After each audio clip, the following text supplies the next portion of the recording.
আজকে আপনাদের সাথে আমার খুবই সিম্পল একটা ডে শেয়ার করব।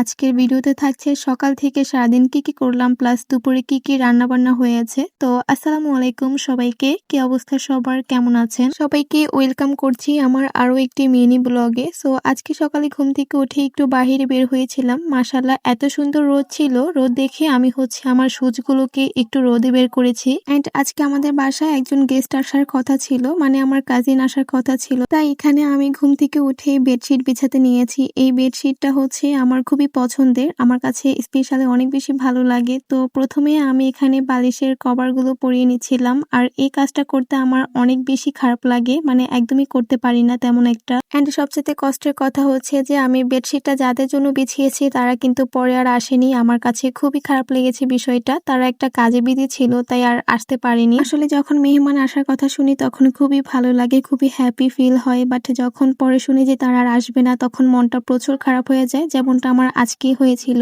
তবে আজকের দিনটা আমার কাছে এত বেশি ভালো লাগছিল, সকাল থেকে খুবই রৌদ্রময় একটা দিন ছিল। অন্যদিন তো বৃষ্টি দেখি ঘুম থেকে ওঠার পর, বাট আজকে সকালে ঘুম থেকে উঠে দেখি যে রোদ পড়ছে। বাই দ্য ওয়ে, যাদের জন্য ওয়েট করেছিলাম তারা তো আর পরে আসতে পারেনি, কি আর করার। তো তারপর আজকে দুপুরে আম্মু কি রান্না করবে আমি সেটাই জিজ্ঞাসা করছিলাম। এরপর আম্মু বলল যে মাছ দিয়ে নাকি এই সবজি আলু দিয়ে রান্না করবে। তাই এখানে আমি আর কি করব, আম্মুকে রান্নার কাজে একটু হেল্প করছিলাম। এখানে আমি সবজিগুলোকে সুন্দর করে ছিলে দিচ্ছিলাম, আর এরপর সবজিগুলো আমার আম্মুই কেটে নিয়েছে। তারপর এখানে আমি মাছগুলোকে একটু হলুদ মরিচ লবণ দিয়ে সুন্দর করে একটু মাখিয়ে নিচ্ছি, কারণ মাছগুলোকে ফ্রাই করা হবে। কারণ আমাদের বাসার কেউই কিন্তু মাছ ফ্রাই করা ছাড়া একদমই খেতে পারে না। সো যাই হোক, এখানে আমি কিন্তু হলুদটা একদমই কম দিয়ে ফেলেছি। দেন আম্মু বলল যে আরেকটু হলুদ দেওয়ার জন্য, তাই আরেকটু হলুদ দিয়ে সুন্দর করে মাখিয়ে নিলাম। এন্ড এই তো এখানে আমার আম্মু ভাতগুলোকে দেখছিল। ভাত কিন্তু হওয়া প্রায় শেষের দিকে, মানে ভাতটা ফুটেছে কিনা ভালো মতো সেটাই দেখছে। এন্ড আমি এখানে দাঁড়িয়ে ভিডিও করছিলাম এই জন্য যে কিভাবে দেখলে বুঝবো যে ভাতগুলো পারফেক্ট ভাবে ফুটেছে বা পারফেক্ট ভাবে হয়েছে। তো এটার জন্যই মেনলি ভিডিওটা করা। দেন তারপরে ভাত হওয়ার পর আমার আম্মু